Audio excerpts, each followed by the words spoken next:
પણ ચોરી કરતા દેખાય ત્યારે પરીક્ષાના અંતે પણ તમામ સીસીટીવી કેમેરા ચેક થાય છે। ગયા વર્ષે થયા હતા, આ વર્ષે થશે।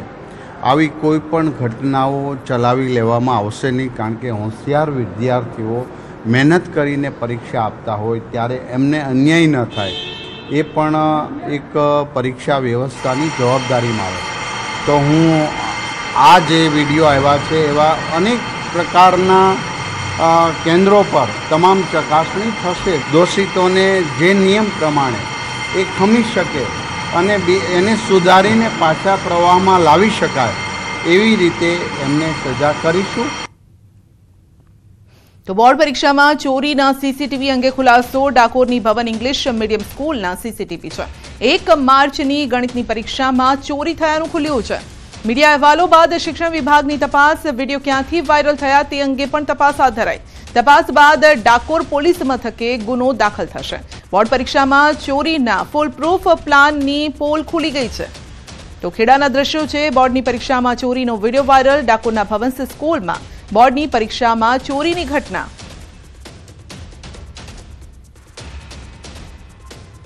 તો ન્યૂઝ 18 ગુજરાતી જો કે આ વિડીયોની પુષ્ટિ નથી કરતું, પરંતુ સવાલ એ છે કે આ વિડીયો ક્યાંથી લીક થયા છે, કારણ કે સામાન્ય રીતે શિક્ષણ વિભાગ અને અધિકારીઓ સુધી જ આ વિડીયો સીમિત રહેતા હોય છે, તો પબ્લિક સુધી અને મીડિયા સુધી કેવી રીતે પહોંચ્યા આ વિડીયો?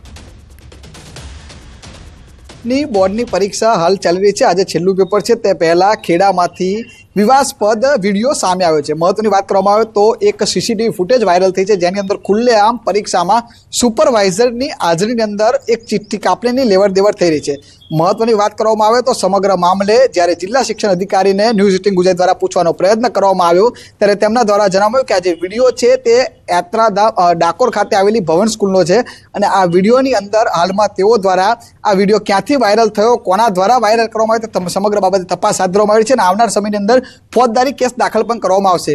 વધુમાં તેમને તેવું પણ જણાવ્યું હતું કે જે પ્રકારે દર વખતે જ્યારે પરીક્ષા યોજાતી હોય છે ત્યારે પરીક્ષા બાદ જે તમામ જે સેન્ટરો છે તેના સીસીટીવીનું મોનિટરિંગ કરવામાં આવે છે અને તેના મોનિટરિંગના આધારે જો આ પ્રકારની ચોરીની ઘટના સામે આવે તો ગુના દાખલ પણ કરવામાં આવતા હોય છે, જેની અંદર ગત વર્ષ દરમિયાન 32 જેટલા વિદ્યાર્થીઓ વિરુદ્ધ આ પ્રકારની કાર્યવાહી પણ કરવામાં આવી હતી। પરંતુ સવાલ ઊભો એ થઈ રહ્યો છે કે ડાકોરની આ જે ભવન સ્કૂલ છે ત્યાં 2 દિવસ પહેલા ચાલુ પરીક્ષામાં વિદ્યાર્થીઓ અભ્યાસ કરતા હોવાનું પણ સામે આવ્યું હતું, તે પણ એક સવાલ ઊભો થઈ રહ્યો છે। ત્યારે બીજી બાજુ કેટલાક સંચાલકોના એવા દાવા પણ હતા કે જિલ્લા શિક્ષણ વિભાગ દ્વારા જે સ્કોડ છે તે માત્ર સરકારી શાળાઓમાં મોકલવામાં આવે છે, જે સેલ્ફ ફાઇનાન્સ સ્કૂલો છે ત્યાં કોઈ પણ પ્રકારની સ્કોડ મોકલવામાં આવતી નથી, તે પણ આ વિડીયોથી સાબિત થાય છે।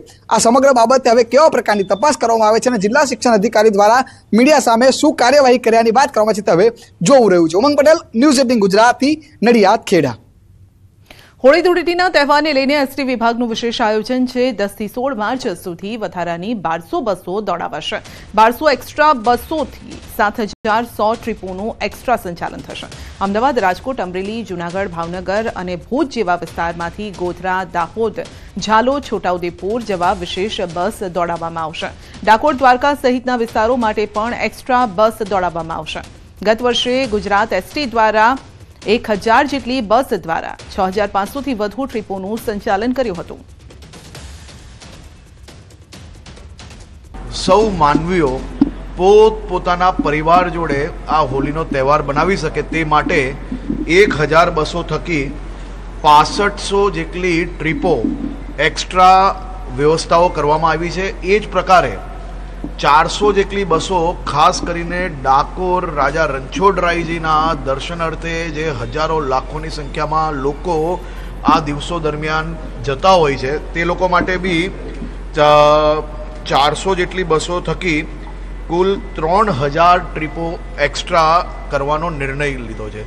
આ જ પ્રકારે દ્વારકા માટે બી વ્યવસ્થા કરવામાં આવી છે। આ જ પ્રકારે સૌરાષ્ટ્ર, ઉત્તર ગુજરાત લોકો પહોંચી શકે તે માટે એક્સ્ટ્રા ટ્રીપો એસટી વિભાગ દ્વારા કરવામાં આવશે। હોળીના તહેવાર અને ઉનાળાના વેકેશનને જોઈ પશ્ચિમ રેલવે સુરતથી વધારાની ટ્રેન દોડાવાશે। રેગ્યુલર ટ્રેનો ઉપરાંત વધારાની વિવિધ રાજ્યોની 50 હોલિડે ટ્રેન દોડાવવામાં આવશે। ઉધના રેલવે સ્ટેશનથી 96 ટ્રીપનું સંચાલન શરૂ થયું છે। ઉધના સ્ટેશન પર રેલવે સ્ટાફ પણ વધારાયો છે। મુસાફરો માટે હોલ્ડિંગ એરિયા બનાવાયો છે અને તેમાં લાઇટ, પંખા, પાણીની પણ વ્યવસ્થા ઊભી કરાઈ છે। સુરતમાં ફાગણોત્સવના નામે અશ્લીલ નાચ ગાનના વિડીયો વાયરલ થયા છે। વેપારીઓએ ઠુમકા લગાવ્યા છે, નોટોનો વરસાદ પણ કર્યો છે અને હોળીની ઉજવણીમાં અશ્લીલ કાર્યક્રમોનું આયોજન કરાતા નારાજગી જોવા મળી। રવિવારે ફાગણોત્સવની ઉજવણીના નામે ફક્ત અશ્લીલતા દર્શાવતો વિડીયો વાયરલ થયો છે। તો વેપારીઓએ પણ ઠુમકા લગાવ્યા છે અને અશ્લીલ ડાન્સ થતો હોય તેવા વિડીયો વાયરલ થયા છે। હોળી પર્વ પહેલા ફાગણોત્સવનું આયોજન કરવામાં આવ્યું હતું અને જેમાં જે નૃત્યાંગનાઓ હતી તેમની સાથે વેપારીઓ ઠુમકા લગાવી રહ્યા હતા અને આ વિડીયો વાયરલ થઈ રહ્યા છે। તો સુરતનો આ વિડીયો હોવાનું સામે આવી રહ્યું છે।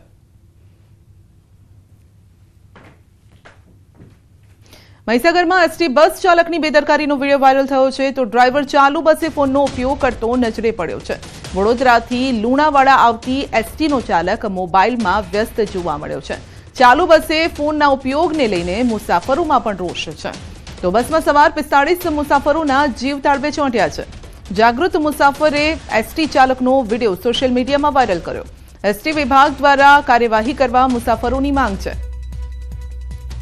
तो सवाल ए छे कि लोकोना जीव जोखममां केम मूकवामां आवी रह्या छे। एसटी बसनो जो अकस्मात थाय तो जवाबदार कोण रहेशे? कारण के जे जवाबदारी होय छे ते ड्राइवरनी होय छे सही सलामत मुसाफरोने एक जग्याएथी बीजी जग्याए पहोंचाडवानी, परंतु અહીં તો ચાલુ બસે જ ડ્રાઈવર મોબાઈલ પર મજા માણી રહ્યો છે, મોબાઈલ જોઈ રહ્યો છે અને આનો ભોગ સામાન્ય જનતા બનતી હોય છે। આ પહેલા પણ આપણે આ પ્રકારના અકસ્માત જોઈ ચૂક્યા છે। જે મુસાફરો છે તેમના પણ જીવ પડીકે બંધાયા હતા અને કદાચ કોઈ મુસાફરે જ આ વિડીયો બનાવ્યો હોઈ શકે છે જે સામે આવ્યો છે।